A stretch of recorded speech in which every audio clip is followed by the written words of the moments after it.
Differential equations Laplace transformation ఇచ్చి solve చేస్తాం. ఇచ్చిన పార్షియల్ డిఫరెన్షియల్ ఈక్వేషన్ ఏంటి? Do by do t equal to do square by x square ఇచ్చాడు with initial conditions ఇచ్చాడు. First marks l apply చేయండి. L apply చేసినప్పుడు do by do t ఎంత అవుతుంది మనకి? P into y bar of x common minus phi of zero. మనకి l apply చేస్తే partial differentiation x చేసినప్పుడు డైరెక్ట్గా బార్ పెట్టేయచ్చు. పార్షియల్ డిఫరెన్షియేషన్ ఆర్డినరీ డిఫరెన్స్లో కన్వర్ట్ చేసి బై బార్ పెట్టాలి. అంటే d square y bar by dx square. అంటే మనకు సొల్యూషన్ అప్పుడు మనకి ఈక్వేషన్ ఎలా వచ్చింది? ఇది సింపుల్గా y bar of x comma p y bar రాసేయండి. అంటే p into y bar minus ఈ y of x comma zero initial condition ఇచ్చాడు కదా, కాస్ 3x మన ప్రాబ్లంలో ఆ కాస్ 3x రాసాం. ఇది కూడా d square y bar dx square వచ్చింది.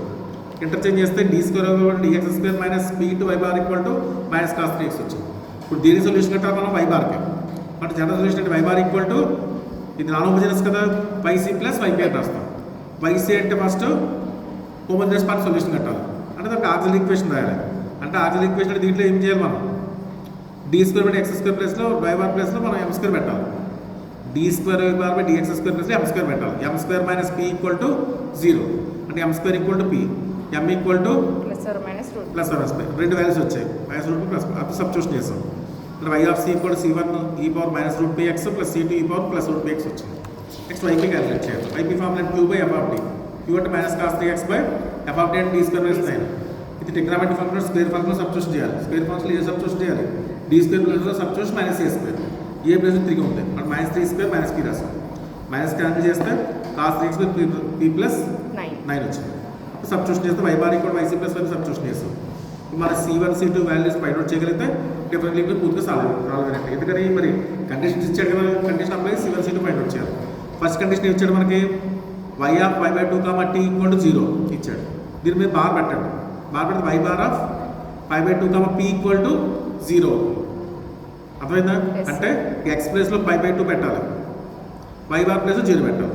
అది ఈక్వేషన్ నెంబర్ 1లో రాయండి. వై బార్ ప్లేస్లో 0ను ఎక్స్ ప్లేస్లో పై బై 2 పెడతాం. అర్థమైందా? అది రాసాం ఫస్ట్ చూడండి. 0 ఈక్వల్ టు ఎంత వచ్చింది? 0 equal to C1 e power minus route by 2 plus C2 ఇంటి పవర్ బై 20. ఇది వాల్యూ ఎంత అవుతుంది మనకి? Cos 3 by 2. Cos 3 by 2 value ఎంత? కాస్ పై బై 2 వాల్యూ ఎంత? 0. ఇప్పుడు ఎక్స్ బదులు 0 ఎక్స్ బదులు పై బై 2 పెడితే ఈ మొత్తం ఫ్రాక్షన్ వాల్యూ అవుతుంది 0 అయిపోతుంది. అర్థమైందా? ఇక్కడ ఎక్స్ బదులు పై బై 2 పెట్టాం కదా, అంటే కాస్ 3 పై బై 2 రాయాలి. కాస్ 3 బై 2 అంటే కాస్ 3 బై 2 వాల్యూ 0 మనకి. ఆ 0 పెట్టుకోవాలి. ఈ ఫ్రాక్షన్ ఉండదు. బట్ ఫస్ట్ ఈ రిలేషన్ వచ్చింది. నెక్స్ట్ ఏం చేయాలి మీరు? మళ్ళీ సెకండ్ ఇంకో రిలేషన్ ఇచ్చాడు. అదేంటి మనకి? Doe by doe x equal to 0 ఇచ్చాడు. చెప్పిన డో బై డో ఎక్స్ ఉన్నప్పుడు మనం డైరెక్ట్గా వై ప్లేస్లో వై బార్ పెట్టించని చెప్పాను. అంటే dy by dx equal to 0 X equal to 0. మళ్ళీ దీంట్లో వై బార్ ప్లేస్లో 0 పెట్టండి, ఎక్స్ ప్లేస్ 0 పెట్టండి. ఎక్స్ ప్లేస్ 0 పెడితే ఇది 1 అవుతుంది. ఎక్స్ ప్లస్ 0 పెడితే 1 అవుతుంది. కాస్ 0 1 అయిపోతుంది. అంటే ఎంత వస్తుంది? C1 ప్లస్ C2 ఇంటూ ఎంత వస్తుంది? 1 బై పీ స్క్వేర్. డిఫరెన్షియేషన్ చేయాలి ఫస్ట్. మరి డిఫరెన్షియేషన్ చేయాలి కదా, మరి ఫస్ట్ డిఫరెన్షియేషన్ చేసిన తర్వాత పెట్టాలి. అర్థమైందా? డిఫరెన్షియేషన్ చేసిన తర్వాత మీరు ఏం చేయాలి? X plus 0 y bar by dx plus 0 పెట్టాలి.